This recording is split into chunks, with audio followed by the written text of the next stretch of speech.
नमस्कार। आपका फिर स्वागत है प्लैनेट एक्स पर। और हमेशा की तरह अनुरोध है, प्लैनेट एक्स को ज़रूर सब्सक्राइब करें, वीडियोस को लाइक करें, अपने फ्रेंड्स एंड फैमिली के साथ भी शेयर करें। दोस्तों, आज हम एक छोटी सी चर्चा करने जा रहे हैं। विषय बड़ा इंटरेस्टिंग है। Small modular reactors, SMR short में इसको बोलते हैं। स्मॉल मॉड्यूलर रिएक्टर्स जो है एक न्यूक्लियर एनर्जी टेक्नोलॉजी के अंदर में जो है एक नई चीज़ पिछले कुछ 1-2 दशक से उभर कर आ रही है। बड़े रिसर्च इस पर हुए और अब इसके कुछ फंक्शनल यूनिट्स जो हैं वो भी दिखने लगे हैं कुछ देशों में। और ये बड़ा चर्चा का विषय बना हुआ है कि भाई ये सस्टेनेबल न्यूक्लियर एनर्जी का सोर्स बन सकता है, सेफ भी है, काफ़ी सेफ है। सेफ्टी कंसर्न्स इसमें बहुत ज़्यादा लिए गए हैं। तो आइए इस पर चर्चा करते हैं। छोटी सी चर्चा है, जानकारी में हमें होनी चाहिए। सब नई टेक्नोलॉजीज है जो हमारे देश के लिए भी उतना ही इम्पोर्टेंट है। अब तक जो है न्यूक्लियर एनर्जी को आप देखें तो ये भी एक non polluting source of energy है। ये कार्बन उत्सर्जन जो इसमें बहुत कम होता है, न के बराबर है। सिर्फ जो यूरेनियम प्रोडक्शन में जो थोड़े बहुत एनर्जी इस्तेमाल होते होंगे उतना ही मतलब कि जो है कहीं कार्बन उत्सर्जन होता है इससे। इसके एक्सट्रैक्शन में बहुत ज़्यादा एनर्जी भी नहीं लगती और बहुत ज़्यादा इसकी प्रोसेसिंग में जो है वाटर भी नहीं लगता। तो उस हिसाब से कह सकते हैं कि ये बहुत कम पॉल्यूशन पैदा करने वाला है। और जहाँ पर न्यूक्लियर रिएक्टर्स चलते हैं वहाँ तो करीब पॉल्यूशन ना के बराबर होती है। लेकिन न्यूक्लियर एनर्जी के सबसे बड़ा इशू है कि इसके न्यूक्लियर पावर प्लांट्स बनाने जो हैं बड़े ह्यूज साइज के होते हैं, बहुत टाइम टेकिंग है एंड बहुत ही ज़्यादा एक्सपेंसिव भी हैं। कॉस्ट भी बहुत ज़्यादा इसमें लगता है। कॉस्ट और टाइम जो है ये बहुत एक क्रूशियल फैक्टर हो जाता है। इसलिए न्यूक्लियर एनर्जी की पिछले कुछ सालों में जो है देखेंगे, पिछले 10, 20, 25, 30 सालों में जो है पॉपुलैरिटी दुनिया में थोड़ी घटी है। खासकर जो है एक्सीडेंट्स जो कुछ हुए थे 1979 में 3 माइल आइलैंड जो है USA का एक रिएक्टर था, वहाँ पार्शियल मेल्टडाउन हुआ था कोर का, तो वहाँ पर रेडिएशन लीक हुई थी। 1986 में जो चेरनोबिल में एक एक्सीडेंट हुआ था जहाँ पर मेल्टडाउन हुआ था, ब्लास्ट होकर के जो है रेडिएशन बाहर निकल गया था। और एक तीसरा जो हुआ था अभी 2011 में, बहुत पास में ही हुआ था, वो जापान के फुकुशिमा में एक सुनामी के बाद जो है वहाँ मेल्टडाउन हुआ था कोर का जो है। इसको लेकर थोड़ी कंसर्न लोगों को रहती है कि भैया इसकी सेफ्टी का क्या है। यदि कोई चीज़ें आउट ऑफ कंट्रोल चली जाएँ, हमारा जो सेफ्टी मैकेनिज्म है वो पूरी तरह से काम करेगा या नहीं करेगा, कूलेंट लॉस हो जाए या कंट्रोल रॉड्स जो हैं वो पूरे बाहर खींच जाएं, किसी वजह से बाहर निकल जाएं, तो ऐसे केस में क्या होगा। तो स्मॉल मॉड्यूलर रिएक्टर्स जो बनाए गए हैं, नाम ही बताता है कि इसको छोटे साइज में बनाया गया, बहुत छोटे छोटे रिएक्टर होंगे, 5 मेगावाट से लेकर के 300 मेगावाट तक। जबकि आज के दिन में कन्वेंशनल रिएक्टर जो 1000, 2,000 मेगावाट के होते हैं, ये होगा 500 से बहुत छोटा से लेकर के मीडियम साइज का जो है, मीडियम का छोटे ही साइज बोलिए 300 मेगावाट तक का होगा मैक्सिमम इतने होंगे। इसके एडवांटेज क्या है?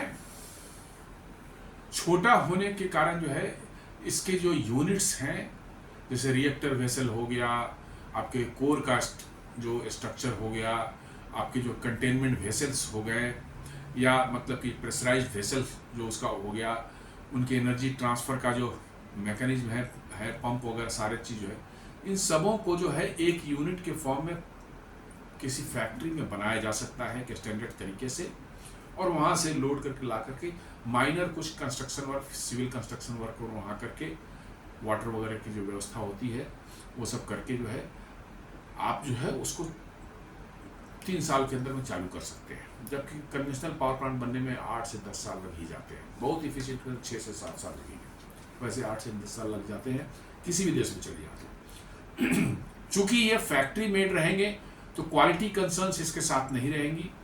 आप एक स्टैंडर्ड क्वालिटी की इक्विपमेंट जो है बार बार उस फैक्ट्री में एक ऑटोमेटेड प्रोसेस के थ्रू बनाएंगे तो उसमें क्वालिटी इंश्योर होगी।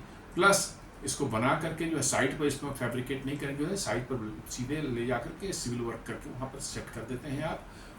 Water supply, then electricity evacuation वगैरह के जो है अरेंजमेंट्स आप उसमें कनेक्ट कर देते हैं and you can make it run. ये 50 मेगावाट का हो सकता है, 100 मेगावाट का हो सकता है, 200 का हो सकता है, 300 का हो सकता है। 300 से ज़्यादा के स्मॉल मॉडुलर रिएक्टर्स जो है वो आज के दिन में नहीं उसको माने जाते हैं, 300 तक ही माने जाते हैं स्मॉल मॉडुलर रिएक्टर। और 300 के बाद साइज बढ़ते जाएगा तो फिर आपकी जो है उसको फैक्ट्री में बना के ट्रांसपोर्ट करना जो है पूरे रिएक्टर को जो मुश्किल काम है। इसके फ़ायदे क्या हैं? सबसे फ़ायदा तो ये है कि भाई कंस्ट्रक्शन कॉस्ट आपका कम आएगा, कंस्ट्रक्शन में टाइम आपको कम लगेगा, क्योंकि आप फैक्ट्री में लार्ज नंबर्स में प्रोड्यूस करेंगे रिएक्टर्स को और उससे एसोसिएटेड कंपोनेंट्स जो है उसको, तो आपका कॉस्ट कम आने वाला है। प्लस फैक्ट्री में बन करके आ रहा है, सीधे साइट पर जो है सिविल वर्क तैयार करके जो है वहाँ पर सिर्फ आपको बिठा देना, सेट कर देना, और उसका कनेक्टिविटी देनी है वाटर और पावर इवैक्यूएशन वगैरह के लिए जो है, और ये चालू हो जा सकता है। और मॉड्यूलर है तो मान लीजिए कि किसी एक जगह पर आपको ज़्यादा पावर की ज़रूरत है, उस जनरेशन की ज़रूरत है, तो you can put multiple such units in the same campus और सेम एडजेसेंट स्पेस। तो इससे जो आपकी पावर प्लांट की कैपेसिटी बढ़ जाए। मान लीजिए 300 मेगावाट का आपका ये है, क्या कहते हैं, मॉडुलर स्मॉल मॉडुलर रिएक्टर है का आप इस्तेमाल कर रहे हैं, तो आप उससे 10 यूनिट लगा दें उस सेम कैंपस में, it will become 3000 megawatt power plant. और बहुत कॉम्पैक्ट है साइज में और सेफ भी है, क्योंकि इसके अंदर जो सेफ्टी फीचर्स हैं इसमें मोस्टली जो है पैसिव सेफ्टी फीचर्स का इस्तेमाल किया गया है। इन केस ऑफ जो लॉस ऑफ कूलेंट या कंट्रोल रॉड्स का बाहर हो जाना, इस केस में जो है कैसे अपने आप ऑटोमेटिकली पैसिव प्रोसेसेस से जो है अपने हीट को रेडिएट करके, थर्मल हीट को रेडिएट करके core can cool down itself और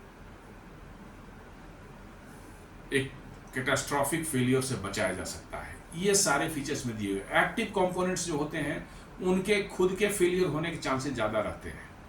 जब आपको जरूरत पड़ी, उसे मालूम है पंप नहीं चला तो आपका कंप्रेसर नहीं चला, इनकी वजह से जो है, और एट द सेम टाइम जो है यदि कैटास्ट्रॉफिक फेलियर कुछ होता भी है तो पहला यही होता है कि आपकी इलेक्ट्रिसिटी चली जाती है, आपके अवेलेबल जो एक्टिव सेफ्टी मेजर्स जो है वो इलेक्ट्रिसिटी पर डिपेंड करते हैं, तो उनका काम करेंगे कि नहीं करेंगे उस समय, it depends on the availability of the electricity.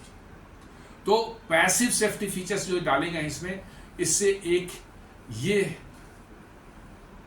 मिलती है, कॉन्फिडेंस मिलता है कि साहब फेलियर यदि हुआ भी किसी वजह से तो it can contain the failure itself due to its inherent nature of not using any active components, safety components. अब ये पूछेंगे आप कि ये क्या बन चुका है, तो दी हाँ, डेफिनेटली कुछ जगहों पर बन चुका है। रसिया ने तो एक फ्लोटिंग स्मॉल मॉडुलर रिएक्टर्स भी बनाया है, जहां पे एक बार्ज पर जो है 35 मेगावाट के जो है स्मॉल मॉडुलर रिएक्टर्स लगाए गए हैं। इसको कहीं भी टो करके जो है समुद्र में लिया जाता है, किसी कोस्टल एरिया में पावर जो है वहाँ खड़ा कर दें, सिर्फ पावर कनेक्शन उसमें दे दें और it can start providing the power to the area. तो ये बहुत ही अच्छा मतलब कि आइडिया है कि कैसे आप रिमोट एरियाज को भी जो है आसानी से पावर पहुंचा सकते हैं। इवन इफ की वो एरिया ग्रिड से कनेक्टेड नहीं भी है तो वहाँ एक स्मॉल मॉडुलर रिएक्टर लगा दिया जा सकता है और उस एरिया के एक छोटे लोकेलिटी में पावर सप्लाई दी जा सकती है। इसका अनदर यूज़ है, बड़े बड़े इंडस्ट्री जो है कैप्टिव पावर प्लांट के रूप में इसका इस्तेमाल कर सकते हैं। बड़े बड़े इंडस्ट्री जिनको 10 megawatt, 20 megawatt, 50 megawatt, 100 megawatt, 200 megawatt, 300 megawatt तक की रिक्वायरमेंट होती है अपनी इंडस्ट्री को, अपनी फैक्ट्री को चलाने के लिए, वो अपने फैक्ट्री के किसी कॉर्नर में जो है इस स्मॉल मॉडुलर रिएक्टर लगा सकते हैं और ये उनको उनकी पावर रिक्वायरमेंट फुलफिल कर सकता है। without depending on the grid supply. वैसे इंडस्ट्रीज जिनको power supply is very very critical to them, particularly मैं नाम लेना चाहूंगा आपको डेटा सेंटर्स की। Data centres require non stop 24/7 365 days power without failure, क्योंकि फेलियर होने के बाद जो बहुत बड़ी कैटास्ट्रॉफी वहाँ हो जाएंगी, डेटा लॉस हो सकता है, सारे ऑपरेशन हाल्ट हो जाएंगे। और आजकल जानते हैं कि दुनिया के सारे ऑपरेशंस जो है इसी डेटा सेंटर पर मतलब जो है आधारित होते हैं। जरा सा इनमें फॉल्ट आ जाए तो मालूम हुआ कि दुनिया की एयरलाइंस का उड़ना बंद हो जाए, रेलवेज रुक जा सकते हैं क्योंकि उनके रिजर्वेशन और उनके सारे ऑपरेशंस जो होते हैं वो इससे होते हैं। एयरलाइंस के रिजर्वेशन और ऑपरेशन सारी दुनिया में इससे होते हैं।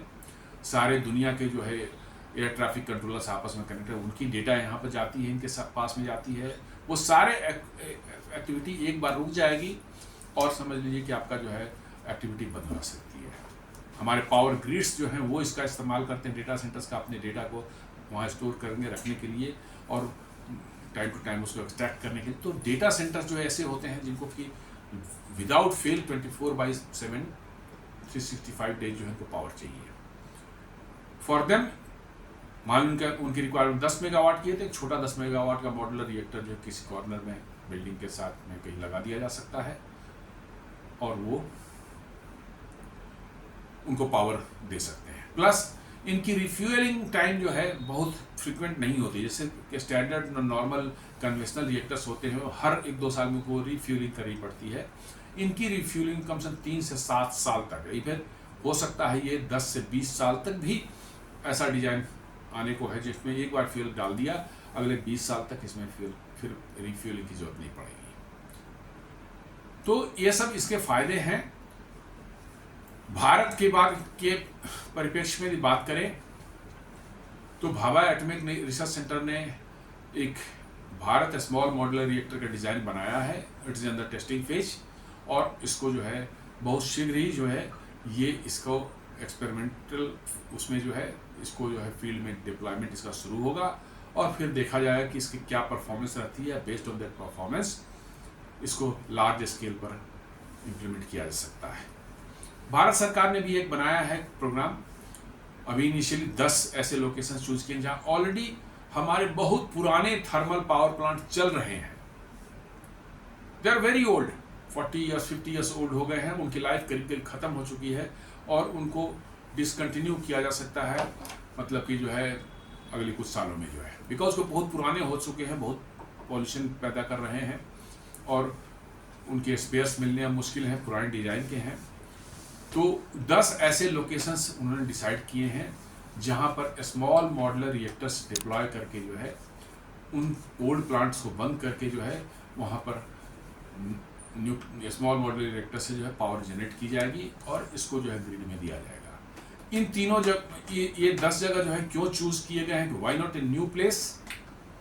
तो आपको जानना चाहिए कि जहां पर एग्जिस्टिंग थर्मल प्लांट्स होते हैं वहां पर जमीन उपलब्ध होता है, जमीन की कोई कमी नहीं, तो बहुत बड़े एरिया में फैले होते हैं। स्मॉल मॉड्यूलर रिएक्टर SMRs को तो बहुत छोटी सी जगह चाहिए,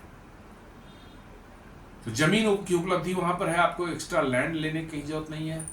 apart from that all power plants, thermal power plants are having the water supply associated with that, मतलब पानी की उपलब्धि भी वहां पर भी है। और तीसरा मोस्ट इंपॉर्टेंट जो है वहां से पावर इवैक्यूएशन के लिए ग्रिड कनेक्टिविटी ऑलरेडी है। इन तीनों को देखते हुए आप कहीं कम से कम ये तीनों कॉस्ट तो आपका बच जाएगा, बहुत काफी हेवी सेविंग इसमें होगी। और मान ली 3000 मेगावाट का है तो 300 मेगावाट के 10 आपने उसने लगा दिए, यदि 1500 मेगावाट का है तो 300 मेगावाट के 5 लगा दिए और ये आपको पुराने प्लांट का एक रिप्लेसमेंट हो जाएगा without creating any pollution in that area, without degrading the environment और बहुत कम कॉस्ट पर, क्योंकि आपके 3 बड़े बड़े खर्च वाले जो थे वाटर सप्लाई अरेंजमेंट बहुत एक्सपेंसिव होता है, लैंड आज के दिन में एक्वायर करना बहुत एक्सपेंसिव है और ट्रांसमिशन लाइन बिछाना भी कम एक्सपेंसिव नहीं है। तो ये तीनों आपके ऑलरेडी अवेलेबल है वहाँ पर, तो वहाँ पर स्मॉल मॉडुलर रिएक्टर्स मतलब कि जो है वहाँ पर लग सकते हैं। ये 10 जगहों के लिए प्लान किया गया है। उन जगहों के नाम अभी मैं नहीं बता पा रहा हूँ क्योंकि मेरे पास अवेलेबल नहीं है, लेकिन ये ऑलरेडी फाइनलाइज हो चुका है।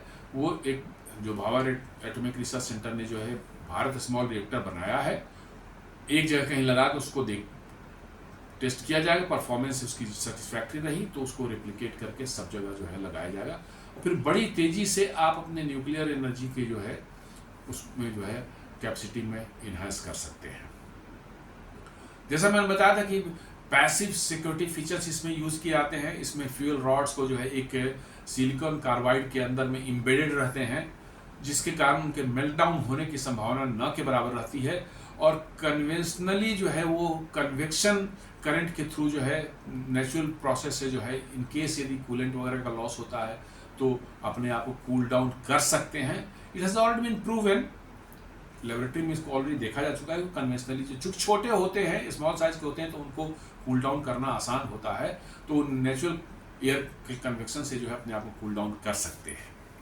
तो ये एक बहुत बड़ा फीचर है कि भाई इनकी सेफ्टी से भी जो है थोड़ा सा हम लोगों को जो डर है वो हमारा एक मतलब कि जो है हमारे माइंड से निकल सकता है। तो ये एक नया अध्याय शुरू होने जा रहा है भारत के न्यूक्लियर प्रोग्राम में, जहां स्मॉल मॉडुलर रिएक्टर्स जो है वो लार्ज स्केल में डिप्लॉयमेंट का प्रोग्राम बन रहा है। इनिशियली जो है 10 वो very old thermal power plant जो हैं उनको डिसकंटिन्यू करके जो है उन जगहों पर जो है स्मॉल मॉडुलर रिएक्टर्स लगा करके जो है उनको फिर से वहाँ पावर जनरेशन का केंद्र बनाया जाने का प्रोग्राम है। और आप जस्ट याद करें, भी कुछ हफ्ते पहले मैंने एक वीडियो बनाया था न्यूक्लियर सबमरीन के ऊपर में जो है, उसके अंदर में भी जो INS अरिहंत और INS अरिघट जो है अभी न्यूक्लियर सबमरीन जो हैं जिस पर ballistic missile, nuclear ballistic missiles लगी हुई हैं, इंडियन नेवी के पास में है, उनके जो रिएक्टर्स हैं वो भी इसी कैटेगरी में आते हैं, क्योंकि उसको भी बनाया गया है। वो प्रेशराइज हेवी वाटर रिएक्टर है, sorry pressurise PWR pressurise water light water reactor है, और वो 83 वाट के हैं। और सोच लीजिए कि एक सबमरीन कितना कन्फाइंड स्पेस होता है, उसमें और भी इक्विपमेंट्स होते हैं, मिसाइल्स हैं, और भी इक्विपमेंट्स हैं, लोग 100-150 लोग उसके अंदर में रहते हैं, और उसके उसी सबमरीन के अंदर में एक कॉम्पैक्ट जो है न्यूक्लियर रिएक्टर लगा हुआ है। वो बेसिकली कुछ नया कुछ नहीं है, वो भी स्मॉल मॉडुलर रिएक्टर्स ही है, जो कि सारी चीज़ें जो हैं उस रिएक्टर की जो है एवरीथिंग, कूलेंट है, उसका कैलेंड्रिया है, उसका कंटेनमेंट वेसल है, उसके पंप्स हैं, ये सारी चीज़ें जो हैं ऑलरेडी एक ही मैंने बॉक्स के अंदर, मान लीजिए जस्ट एक एग्जांपल की बता रहा हूँ, एक बॉडी के अंदर एक बॉक्स के अंदर में बंद है सारा सिस्टम, उसको कहीं मैन्युफैक्चर किया गया है, ला करके जो है उस सबमरीन में जो फिट कर दिया गया है। तो ये स्मॉल मॉडुलर रिएक्टर्स भी उसी तरह की चीज़ है, बनेंगे कहीं और, वहाँ से ला के आप एक जगह पर जो उसको जहाँ फिट करना फिट कर देंगे, उसको पावर सप्लाई, वाटर सप्लाई वगैरह सब दे देंगे, और वो चालू कर सकते हैं आप उसको, और बड़े सेफली जो है लंबे समय तक आप उसको ऑपरेट कर सकते हैं। तो कॉस्ट इफेक्टिव भी होगा, सेफ भी अभी तक माना जा रहा है काफ़ी सेफ होगा ये, और एट द सेम टाइम जो है आप बहुत जल्दी जो है इसको बना सकते हैं। न्यूक्लियर पावर प्लांट से आप सबसे बड़ी समस्या है कि they are very very time consuming बने हैं, उनको बनाने में बहुत टाइम लगता है। तो इन तीनों चीज़ों से आपको निजात मिलने की संभावना है। तो उम्मीद करते हैं कि भारत में भी स्मॉल मॉडुलर रिएक्टर्स काफ़ी बड़ी तेज़ी से स्प्रेड होगा, बड़ी तेज़ी से इसकी इंस्टॉलेशन शुरू होंगे नियर फ्यूचर में जो है, और हम आसानी से जो है न्यूक्लियर एनर्जी मिक्स करके जो है अपनी ग्रिड को स्टेबलाइज कर सकते हैं, अपने ग्रिड को जो है मतलब कि जो है एक स्टेबल रखने के लिए जो है, जो कि रिन्यूएबल एनर्जी सोर्सेज जैसे सोलर और विंड में एक दिक्कत आती है कि यदि उनका जनरेशन बंद हो गया, बिकॉज सन और विंड पर डिपेंड करते हैं वो, तो ग्रिड थोड़ा अनस्टेबल हो जाता है। वैसे केस में आपको पीछे से वैसा सोर्स चाहिए जो कि हमेशा पावर दे रहा हो और it can stabilise the grid, peak hours आ जाए या किसी वैसा टाइम आ जाए, तो ऐसे में स्मॉल मॉडुलर रिएक्टर्स जो है एक बड़े अच्छे टूल के रूप में उभर के आ सकते हैं। तो दोस्तों ये एक छोटा सा हमारा विश्लेषण था स्मॉल मॉडुलर रिएक्टर्स जो कि अभी भारत सरकार ने 10 जगहों पर लगाने का प्लान किया है। अभी तो भाभा एटॉमिक्स ने डिज़ाइन कंप्लीट कर लिया है, उसका मैन्युफैक्चर होकर जल्दी ही कहीं एक जगह लगा कर उसको टेस्ट किया जाएगा, और देन उसके बाद जो है टेस्ट सक्सेसफुल होने के बाद जो है it can be diploid anywhere in the country. तो उम्मीद करता हूँ इस वीडियो को मैं यही समाप्त करता हूँ। उम्मीद करता हूँ कि आपको यह विश्लेषण पसंद आया होगा। आप इस वीडियो को रिक्वेस्ट है कि लाइक करें, चैनल को सब्सक्राइब करें और फ्रेंड्स एंड फैमिली के साथ वीडियो को शेयर भी जरूर करें। धन्यवाद।